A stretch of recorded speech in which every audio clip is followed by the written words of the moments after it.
Good morning, everyone around the world. This is Doug Brunke, founder and CEO of Global Chamber, and we've got a really good program today because it's young global leaders. We have 4 or 5, depending on if we can make the connections work today in our meeting, really outstanding young entrepreneurs who are making it happen all over the world. We're having a little trouble with our first speaker and connecting up. You may have heard that Zoom has been ended in China, so we thought we had a technical workaround for that. We are using Zoom obviously today, and so Benkerroum, who's calling in from Shanghai, he may be on the Q&A session, but we did record a video earlier and we're going to go to that. Abdel and Cesar, could you cue Abdel's presentation, and let's see. Hello everyone, good afternoon from China, good morning for people in the Western Hemisphere. My name is Abdel. I'm going to try to answer the questions very quickly and leave the opportunity to others to interact with you. What's my passion? My passion today is helping businesses grow. So you grow businesses by growing their people. So it's especially in a multicultural context, is very much needed today, and there's no business that can grow globally without growing its people, taking into consideration the cross-cultural partner components of it. When did I go global? Well, it was 15 years ago exactly. I'm from Casablanca, Morocco, and I applied to some business schools in France because I speak French. And so I went to the business school of Marseille in south of France and studied there. As part of my master's degree, I had to do an internship. I went to Turkey. I did internship in Ankara for 6 months. And then I went to United States to get my second master's degree. And I worked in Houston after that, stayed in Texas for some time. And so after working in Texas in Houston for that American multinational, I transferred with them to another city, which is Paris, with the same company. I worked on a project in Paris. Then I got promoted to a regional position in their Dubai office. So I moved with the same company again to Dubai, and I lived there for 2 years. And after that, just quit my job and moved to China. And I've been here for 6 years today. It's a combination of luck and resilience. And I'm happy the last 15 years went the way they went. How do other business leaders view young entrepreneur? It depends on the age of those business leaders. A lot of people I meet today in their 50s and 60s look at me and think and tell me, I wish I was given the opportunity that you were given to travel the world and live in so many different cities around the globe. As an entrepreneur, my recommendation is that building your brand starts very early. You don't build your brand internationally when you start thinking about going internationally.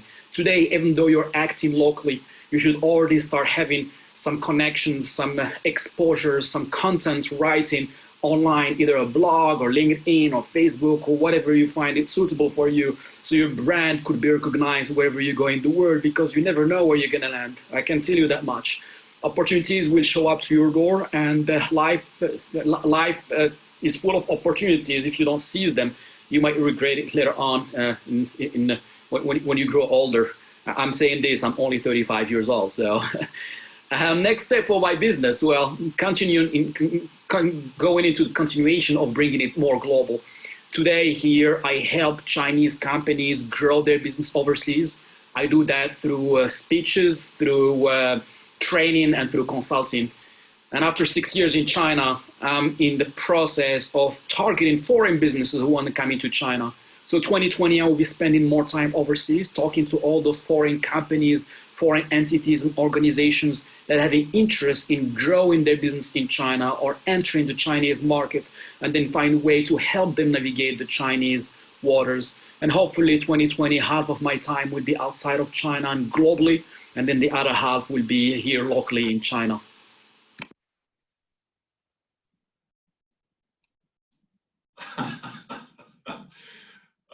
What a fantastic, an amazing man, just like all our other young global leaders. Thank you so much, Abdel, and hopefully we'll be able to connect up. Oh, he's here. Okay, I see him. Fantastic. Abdel, did you see part of your presentation? Can you speak, or are you locked in? It looks like we have a locked picture and a muted, so it looks like it. Hopefully, we'll be able to fix the technical difficulties by the end. Abdel, are you there? Yes, now it's good. Finally. Okay, great. Hey, you look the same as your video. Thank you for doing that. And it sounds like the Zoom issue was part of the problem, but definitely glad we can connect up with you today. Yeah, Zoom is blocked in China. They just blocked it 2 weeks ago, like Facebook and Google and everything else. So, plus the Wi-Fi and all connections are slow because of the national celebrations. So yeah, it's tough times these days in China.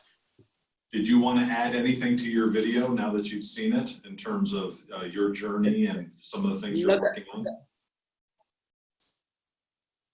I think that's okay. I will stand by until if we have any questions coming up from the audience, I can answer them. Okay, very good. So we'll have each of the young global leaders say a few words like Abdel has done, and then we'll have Q&A along the way. Your story is very inspirational, and it reminded me, my first international trip was when I was 28, and I went to Seoul, Korea. And since then, I've done it quite a bit, but I remember back at 28, I wish I knew what I know now, and certainly what you're able to do. Your point of that there are people that understand international, love international, and can really appreciate it and live a good long life doing it. I certainly fully understand that. Our next speaker, Tina Sweis, is equally an amazing person and leader. She's from originally in Jordan, and she is the entrepreneur's entrepreneur. She there in Jordan was involved with a variety of businesses, starting them, including the Overachieving Women Association. My favorite now news story about Tina is she has a young son who is an amazing, extraordinary young man, 4 or 5 years old, and he has some medical challenges. And so Tina wasn't happy with the school situation where she is for him. And so guess what? She started a school. So, as any entrepreneur would do. And so congratulations, Tina, on the school. I've really enjoyed learning more about it, and thank you so much for joining us today. Good morning, everybody, and thank you, Doug, always for the amazing introductions. Hello, everyone.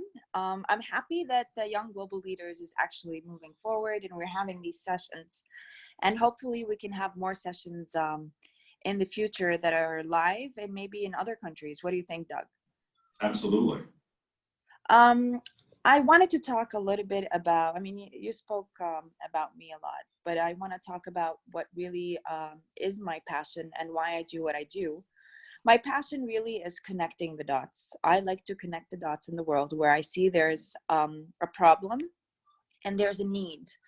And through a bird's eye, a macro, micro, zoom in, zoom out, I try to actually see how people can work together in cooperatives and create a difference and create a change. Ever since I moved to Arizona, it's been 6 years, I found that Arizona is actually very similar to my home country, Jordan, because size-wise, population-wise, I mean, demographics are different, but the need is the same. There is that huge need for reform on various aspects, but especially education. I worked in education for 19 years before in policy, education reform, and we used information communication technology to achieve change management throughout schools.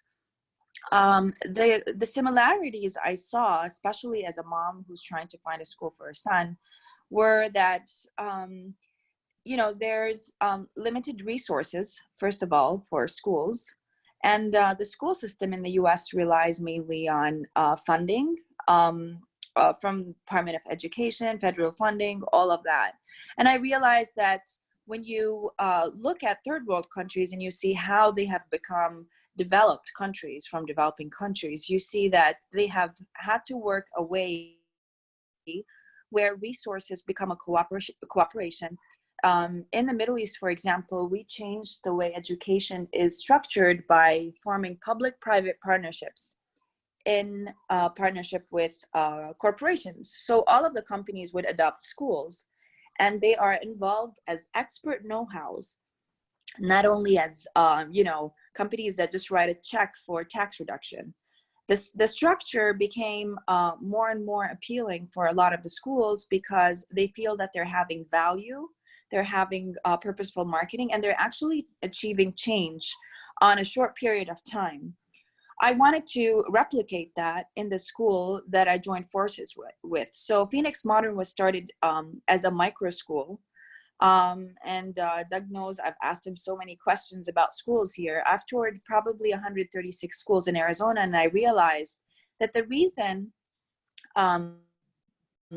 education is right now number 49, close to 50 in the US, in Arizona, is because we're really not focusing on reforming the training of teachers.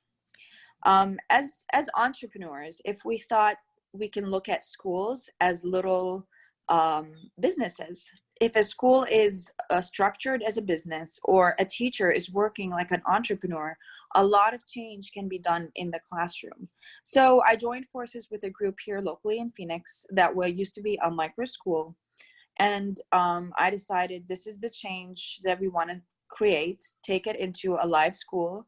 We have 92 students right now. And even the structure and the design of the school is very creative, very, very innovative, in the sense that when we say we have blended learning, or we have a new design, when it's called Phoenix Modern, it's really education for the modern world. If you tour the school, we have all of the classrooms are studios. The same way you would have studios in MIT, where students are doing hands-on projects. Physically speaking, the walls in all of the studios are sliding doors. So you beat the idea of form should follow function. So the classroom size is not a problem. Plus, blended learning is actual and real. You can see it in physical life.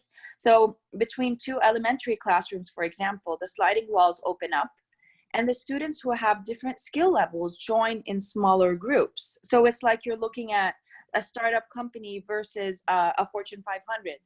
And they're working together in the classroom. The teachers are not called teachers, they're leads. So they lead the entire educational experience in the classroom. We do call ourselves a learning community.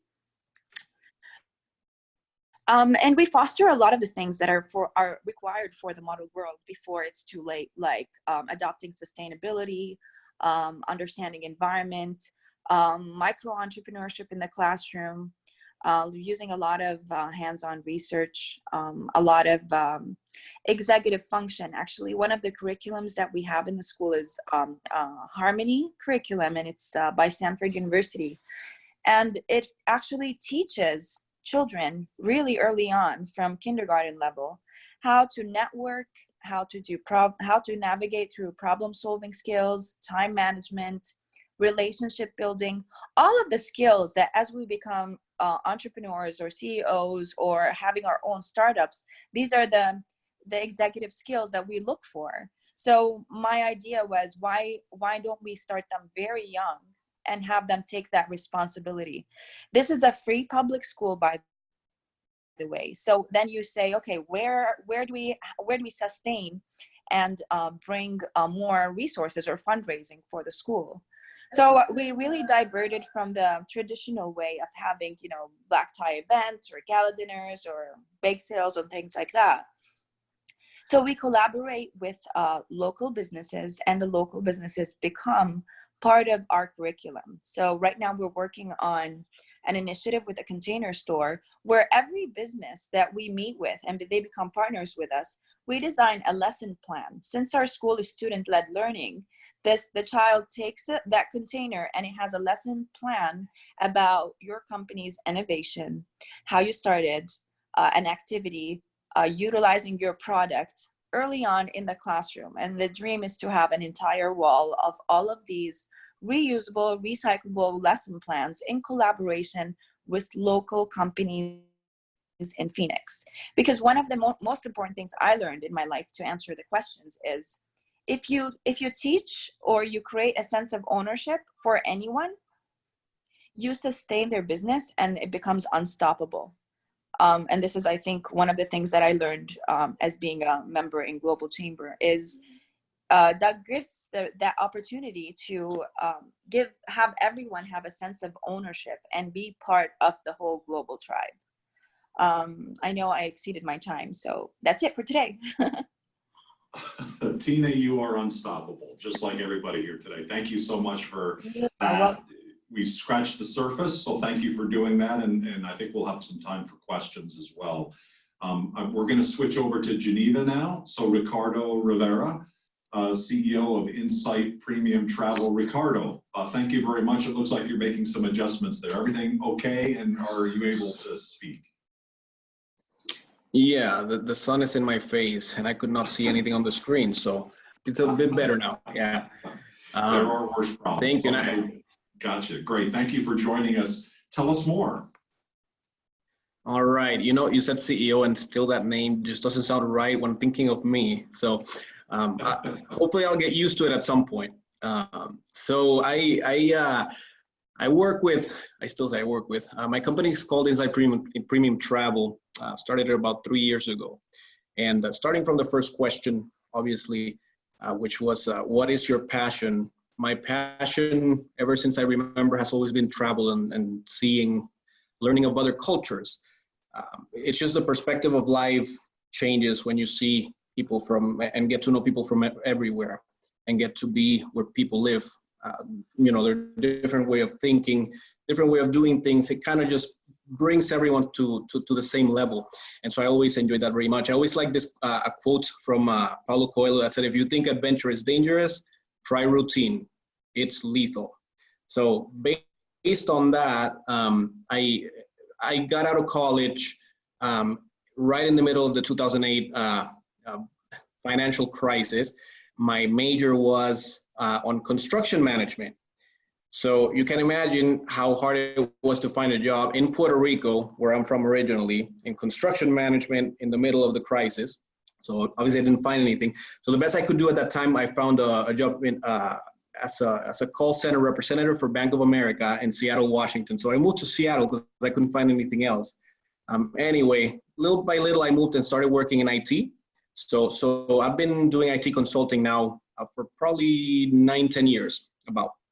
Now, I've always been thinking, because of that crisis and how difficult it was for me to find a job, always been thinking I need to diversify my income. I need to do different things so that if something fails, I have something else to lean on. And so my question was, what can I do, diversify my income, doing something I like? Because I was already doing at the point something I did not necessarily enjoy. It was not my first choice.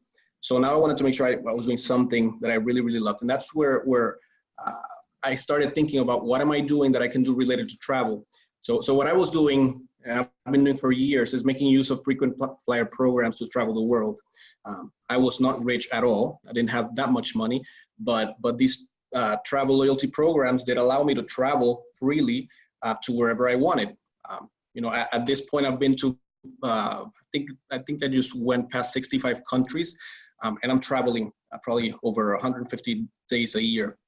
So that's where the idea came from. Can I actually turn this into a business and help people travel, see the world, get that other perspective, learn from other cultures, etc. And so I learned that yes. It was pretty interesting because when I entered this travel, when I had the idea of doing the travel business, it really is saturated. Whether it's in social media, internet, even at travel agencies, offices of travel agencies. So I was finding it a bit difficult to understand how I was gonna get that in. So what I said to myself was, well, I'm going to try to just write a blog about travel for about a year and try to make connections. If nothing comes out of it in that 1 year, then I'll just stop because there's just too much content out there, too many people doing the same thing. So I did that, and through networking, through getting to know the people that were already established, I did find my niche, and I'm able to hold a service now, which employs 4 people, helping people to travel using travel loyalty programs. So in terms of my business, going global was relatively easy because within the core service itself, there is that international factor. But right now we have regular clients from the United States, obviously, Canada, Australia, Japan, and we just recently had the first person from Africa that we booked a trip for. So going global was easy from that perspective. The one thing that I find that is always more valuable than anything else, obviously, word of mouth. So once you get someone in the door, little by little, if you do a good job, things start happening.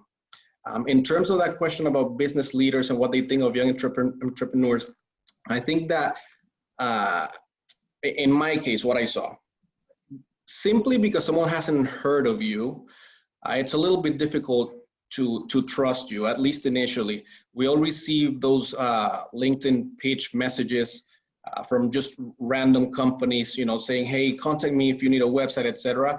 And it's the same reaction for us. So from that standpoint, us as entrepreneurs, we have to be persistent and understand that it's going to take many, many tries before someone actually listens to you, because they don't know who you are. You are essentially no one. On the flip side of that, I do find that many experienced business leaders today are very open to explore ideas from young people. They have seen the value that young people have brought to the workplace, and so they're open to explore possibilities and opportunities with young people. Also, the other problem that I was finding is that most businesses that I was pitching to already had a working solution, right? They already had a system through which they booked their travel, and it was working for them, really. So in that sense, I had to find something different to do than all the other competitors I had.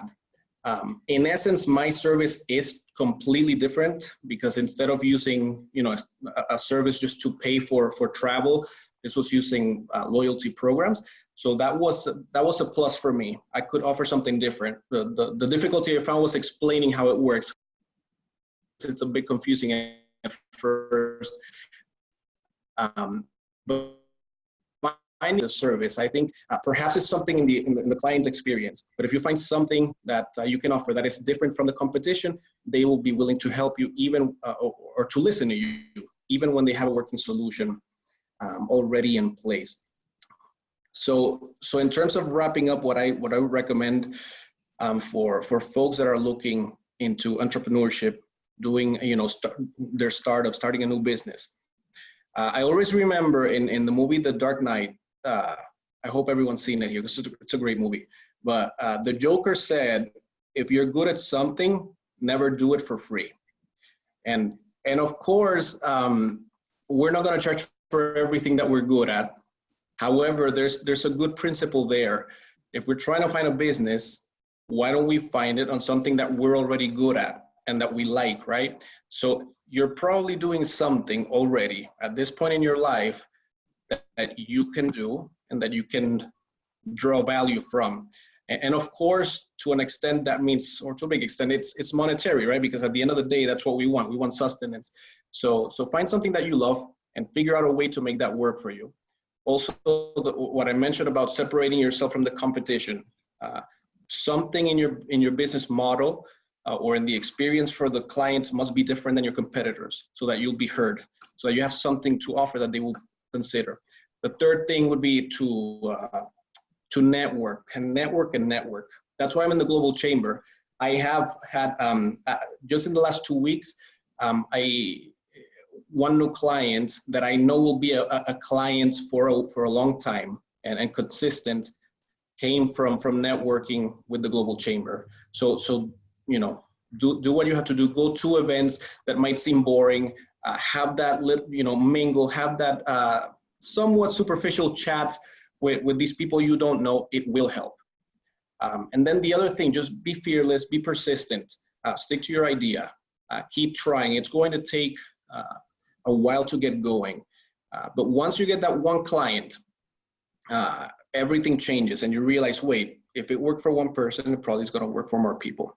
And then lastly, be strategic about who you pitch to first. One thing that helps me, I started pitching to family members, to friends, and to friends of friends. That was my hard sales pitch at first.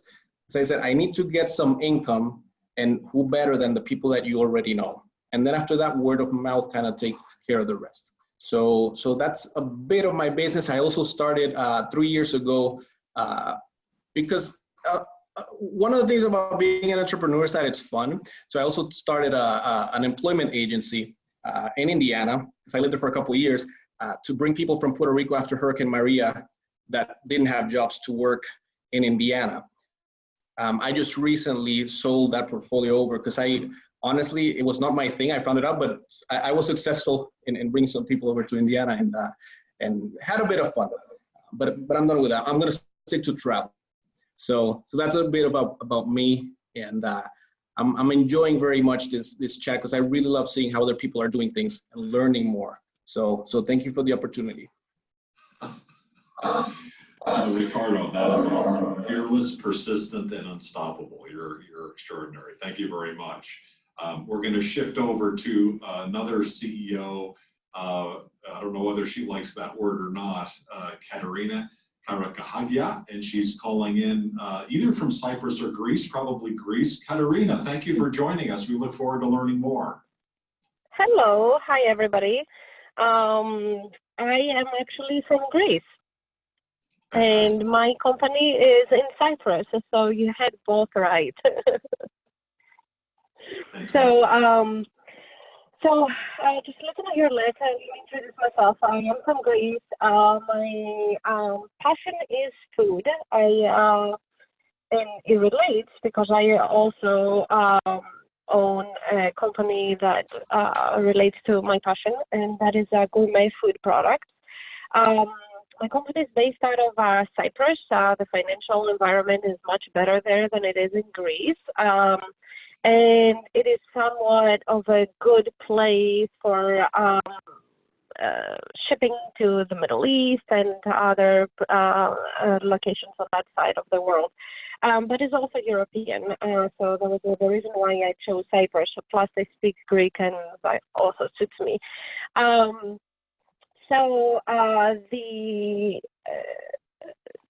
The passion question. I grew up in the family in Greece, so food was already part of our culture, but my father owned restaurants, and he was also in the import-export business. However, it was not for food. We had olive trees and farms, and we processed our own olive oil when I was growing up. And so even from my younger age, all these were kind of part of who I was. And later on, when I decided that I wanted to take Greek products and export them to the world, olive oil was one of those key components. So even early on, before I went to college, I started working for an import-export firm in Greece. I was exporting feta cheese out of Greece at the age of 18 and importing bourbon into Greece at the age of 18.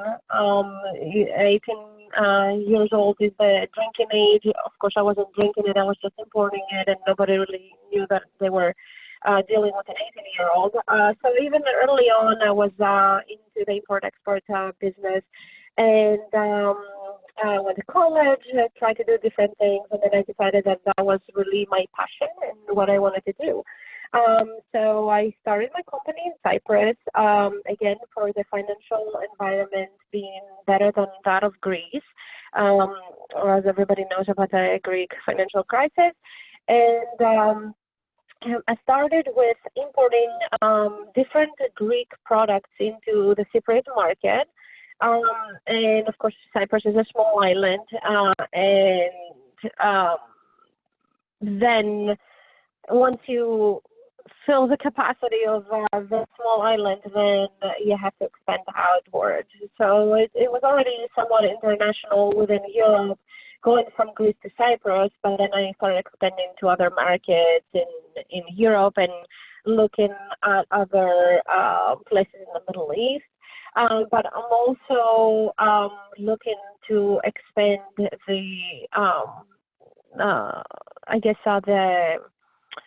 types of products that I have. So it's not just Greek, but also from many other countries, as long as they are gourmet. That is one of the things that I look for, is quality for my products. How do other business leaders view young entrepreneurs? I think more favorably now than it used to be, because it has become more acceptable to be a young CEO and own a company. Back in the day, it was more, if you're in a family business, if you have been around for many generations, if you're a huge business, then you have already have the respect of others. But when you're a younger CEO who's trying to do something, then you are not necessarily viewed as somebody who's not worthy, maybe not the word, but maybe somebody who's not serious. But this has changed, and it has changed, I think, a lot because of technology, and it has changed because now we have kids that are 10 years old and they're YouTubers, and really they're entrepreneurs, right? They have like their own little show, they're making 11, 12, $15 million a year. So nobody can say that these are not real business people because they're doing something. So I think this has changed a lot, and a young entrepreneur now is something really that people should be scared of, because if they have a good idea and they go for it, they could really break into the business and take over of one of those companies that is not keeping up with technology or is not reaching out to the buyers. So I think things have definitely changed in that respect. My recommendation for people that are starting out, it would be to first find a niche. So don't necessarily go into a business and open something just in general, but maybe do something very specific that caters to a group of people, because the world is big. So you don't have to look at what is, what do Greeks want, and you can expand and you can automatically be global because of technology, and you can cater into a group of people that are basically your consumers, your customers. And that can make you different from everybody else. Definitely embrace technology. Use the social media and use influencers. Because those 18-year-olds that make shows and videos, trying products or tasting products and giving feedback, those are huge, because a big part of the generation is just listening to those guys. So if you have a product and you can get it in front of an influencer, and maybe pay them a little money to do a review for your product, and you can get some visibility that way, essentially advertising, that's huge, because you can reach a huge amount of people that would never know you if you were just sticking to your traditional ways of marketing and putting yourself out there. And definitely use Global Chamber. It's fantastic. Just being able to network and being able to reach to Doug and Cesar and say, hey, I'm looking to go to, Uganda. Do we know anybody there? And then being able to put me in touch with somebody who's there, it's priceless. So those are my recommendations. The next steps for my business right now, I am in the process of finalizing a huge online gourmet e-store, where essentially anybody will be able to order anything. It won't be me reaching out to just the grocery stores and importers of other countries to sell my products to, but also the actual consumer who just wants to order 2 bottles of olive oil and 3 jars of honey or whatever it is, and using Amazon and using those marketplaces as well. So that's the next step for my company. Thank you, Katerina. Everybody check out Settemari Training. It's an extraordinary website and some really high quality products. I think you're going to really enjoy it. Thank you for sharing that Thank you so much. information. It's interesting to see how the similarities between the conversations are. So we have one more speaker and then we'll get to questions. That speaker is Arturo Herrera, who's on the top right of my box. I don't know how he shows up on yours. He's the COO and co-founder of RO Solutions. Arturo, it's good to see you again, twice in 1 week. So Arturo is from I was speaking with an entrepreneur in San Francisco yesterday. He called Hermosillo, Mexico, a second tier city, maybe third, but at least a second tier. And I think Phoenix is also, even though it's the 5th largest city in the US, a second tier. I think it's one of the reasons why the state of Sonora and the state of Arizona are so compatible. We're kind of left off of the big list, if you will, but a lot of work gets done because of it.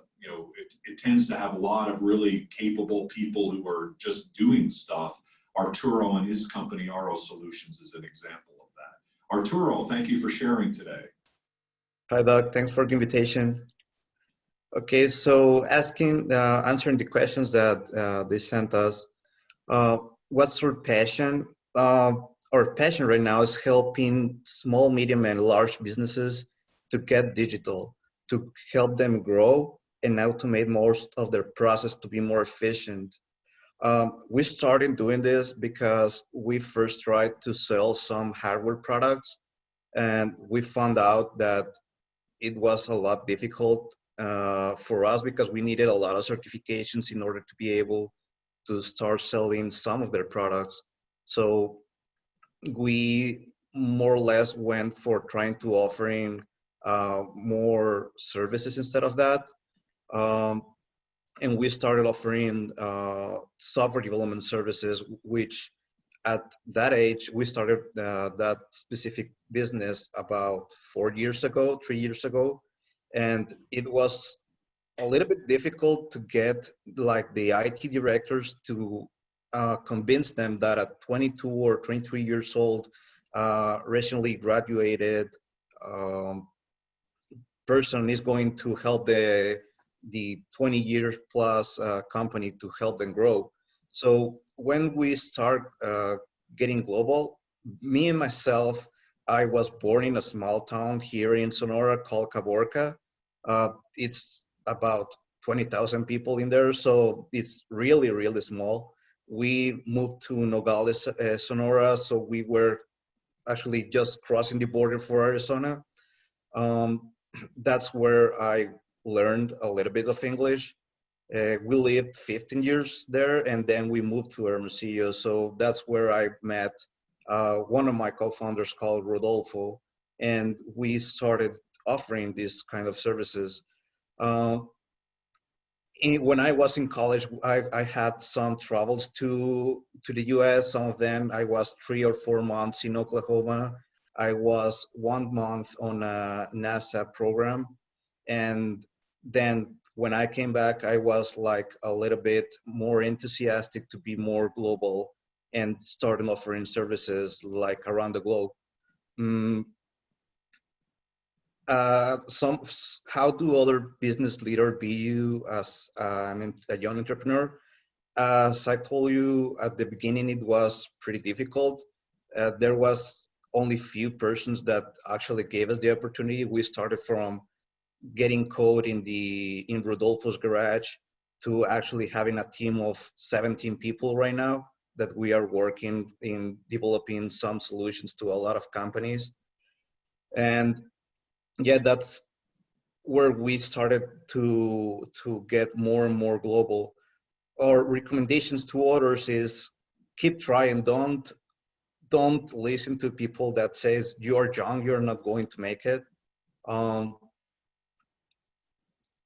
A lot of what I heard from Ricardo, for example, is we started a little blog where we start offering like our knowledge in what we can do in terms of IT services, in more specifically in software development.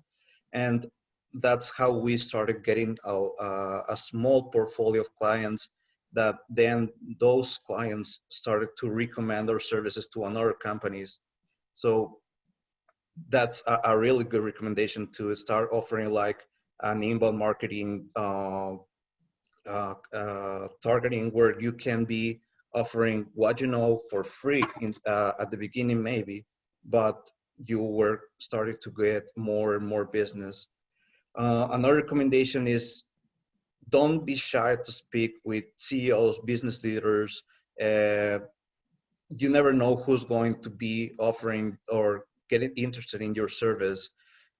We were in a lot of conferences where we got a small business that then result in a bigger business, because we only make a good connection instead of only being shy and don't getting to know that people. The next steps for our business is, we started last year actually getting to Global Chamber. Actually, we joined Global Chamber last year, and we just started our business, global business in Arizona last year, and now we have a big portfolio of clients. So the next steps for us is get to know more people in the US, get more clients, and we are also starting to get more connections in Canada. So we are starting offering our services also in some Canada companies. So yeah, that's most of less what we're doing right now. Fantastic. I love your thought, and I think it goes with all of you, is that all of us as entrepreneurs hear that, it's never going to work. Why would you do that? My wife tells me, why don't you become a chemical engineer again? She did that, for the first couple of years of Global Chamber. It's like, why are you doing this? This is crazy kind of stuff. And you've all heard that, right, from people. You push past it. You push past your passion. So thank you for sharing more about that. One of the encourage people who are watching, we have time for Q&A. So please enter your questions in the chat area. Jump in there with any questions. The first question is, in terms of controlling your worst habit, as an entrepreneur, how do you kind of keep things under control? We all have kind of that one thing that we try to keep under wraps, or control it in a positive way. What's that for you, and how do you control it? Who would like to start with that question?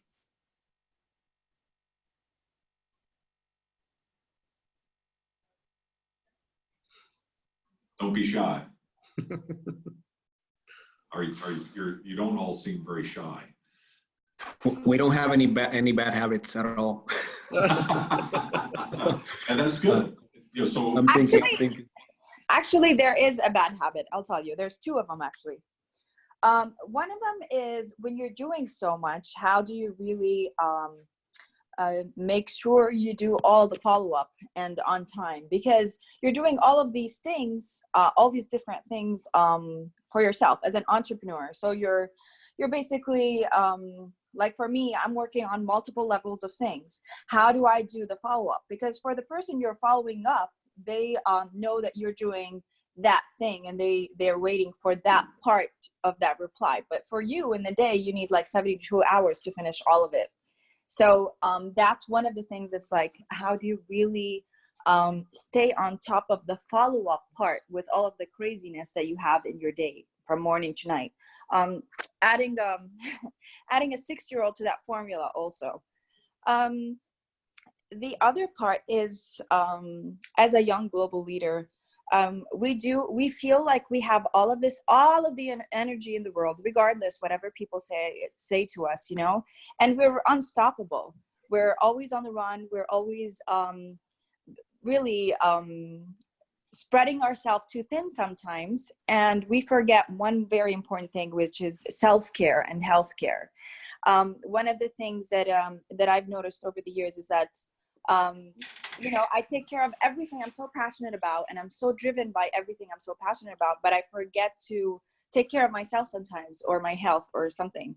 So that's one of the most important things that I feel like, this is my 6-year-old saying hi, that feels like yeah, it's something that you need to take care of. The same way you take care of your business, take care of yourself, because without you, your business is not there. And juggle. You're juggling Troy on your lap, it sounds like. Yes. I'm actually calling from the Great Wolf Lodge because we're doing vacation for fall break here. So that's why there's no video. Fantastic. Thank you for calling us on your vacation. I wanted to say all of one you, last thing. you may not have bad habits, but but that is an issue, right? That Tina raises is you're trying to do a lot in a short amount of time, or it seems like a short amount of time. How do you prioritize? How do you time manage? What are some of the tricks that you've learned that make you more effective? Undoubtedly, Ricardo, that sounds like you're doing a lot. How do you manage through that? Scheduling, and I'm trying to stick to a schedule. I've been, I have, and we all have worked the 14, 16-hour work days, and that's terrible.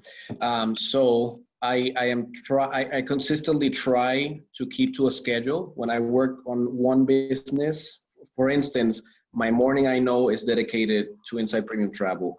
My afternoon is dedicated to IT consulting. I know that from 4 to 5:30, I go to the gym.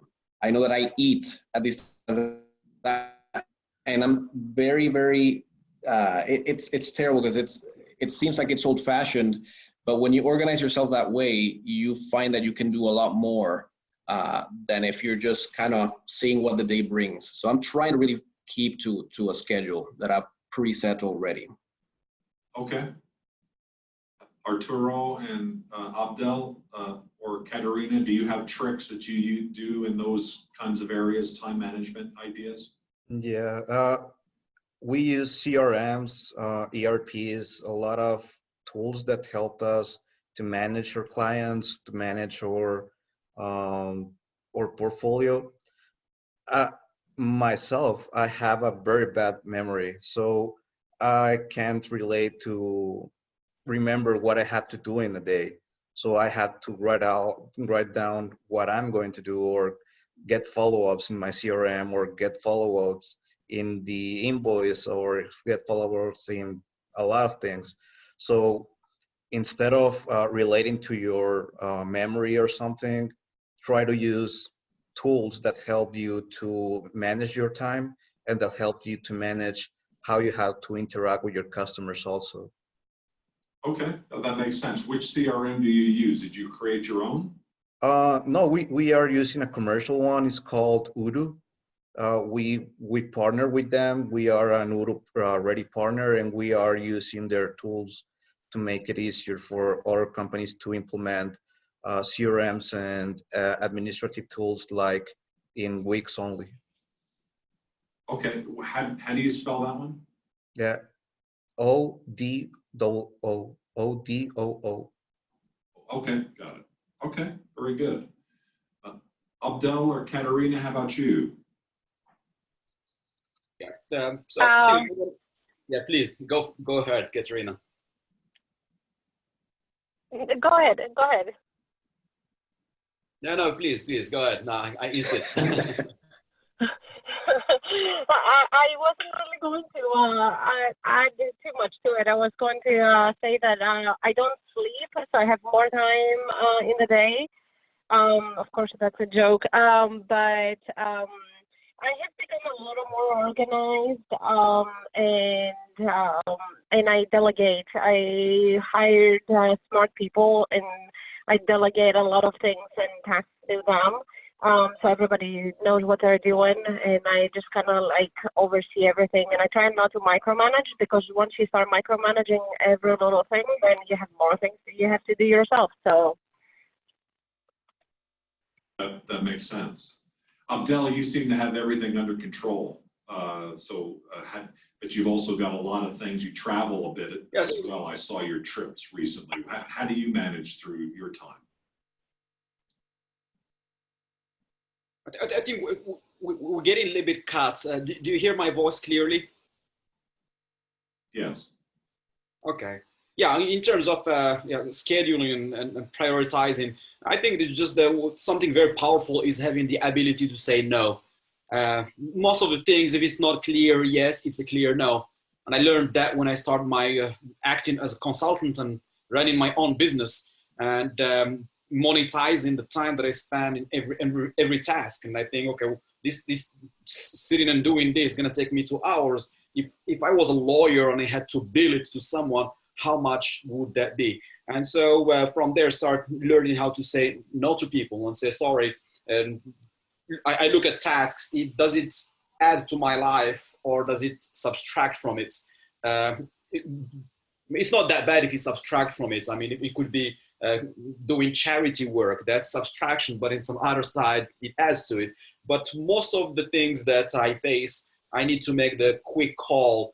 Is going to be yes or no, yes for a meeting or no for it, yes to do something or not to do it. It's just the ability to say no. At the beginning it's hard, but once you learn it, people get used to it and they move along and they get accustomed to hearing you say, no, I don't do that, or no, I don't have time for that, or no, this is not important for me. Got it. That kind of relates to the next question in regarding saying no. It's built off of your comment, Ricardo, where you said you had the HR company in Indiana, which seems very distant from what you're doing. So how do you say no to new ideas? So, you know, all of us are walking through the world and we see things, we get ideas, especially when you're crossing borders, right? You're seeing stuff in a new context. It's like, wow, what a great opportunity. In every country you go to, you probably could do 20, 30, 50 businesses, right? So how do you keep things under control in your entrepreneurial life? Oh, well, what I can say is that I started seeing a pretty quick effect from doing too much into my main company, which is IPT. So the minute I start seeing that something is having a negative impact, either on my life personally or on my businesses, that's, you know, I have to do something about that. I can't, gaining something for losing something else is just not a great deal. So that's kind of how I manage it. Got it. So that makes a lot of sense. I'm just looking at the questions. I'm seeing Abdel now, your comment.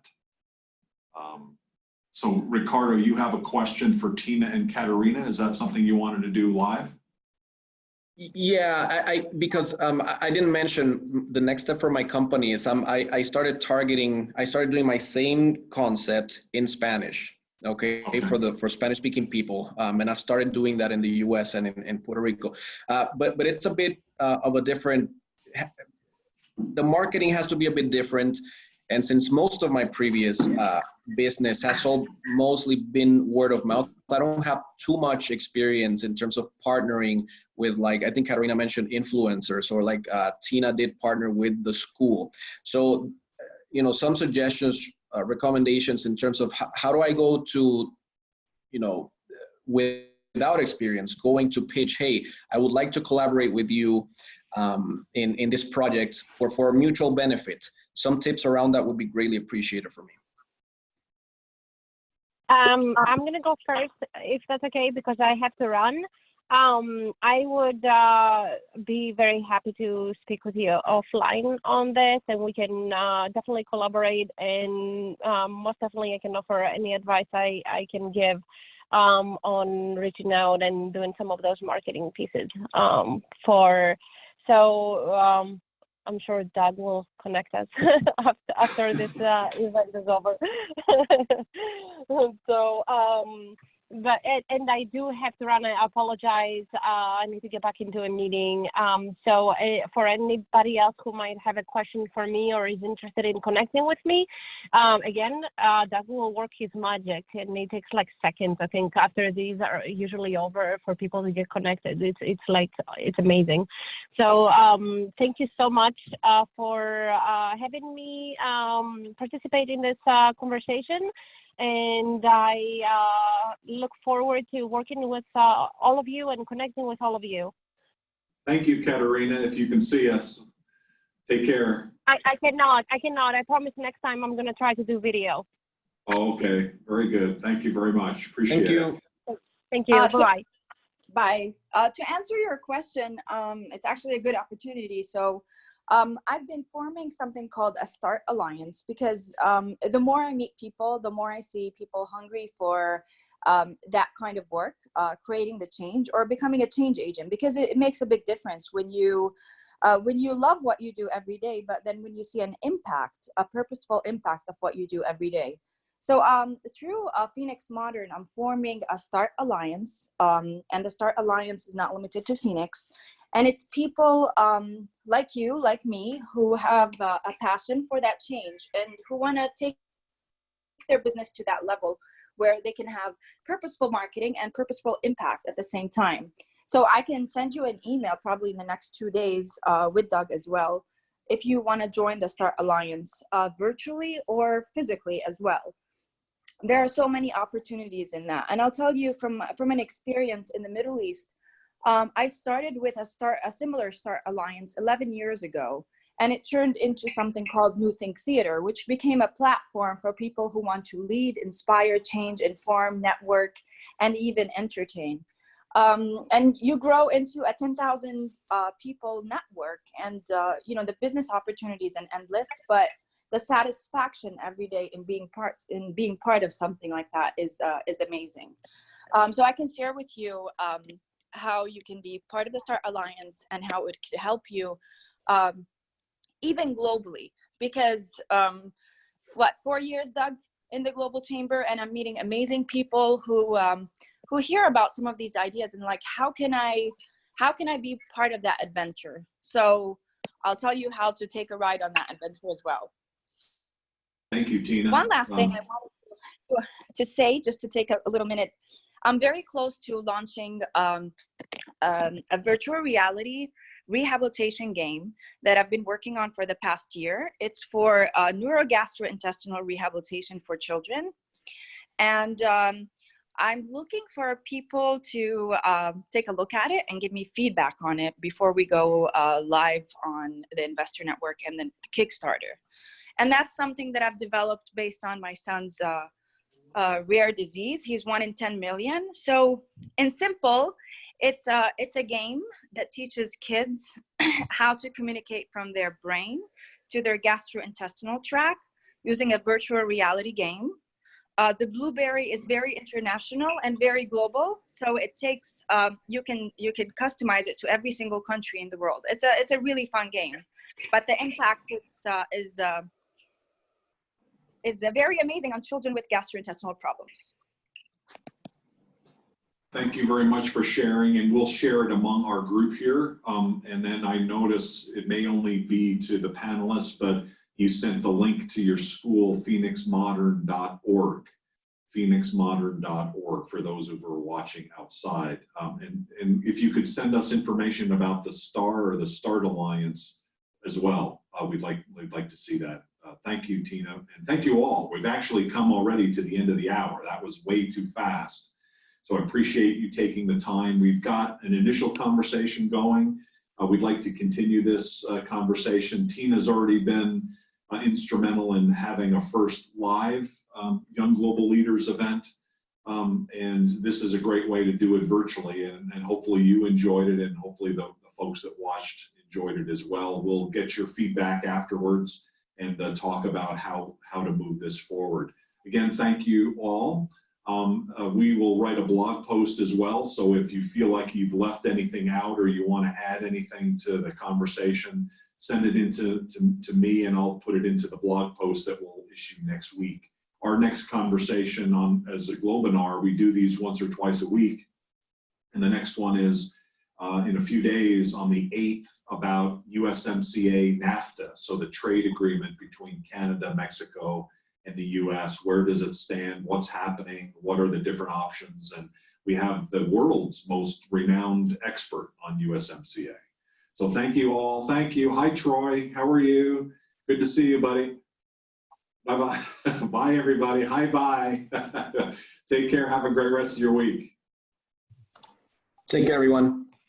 Bye-bye.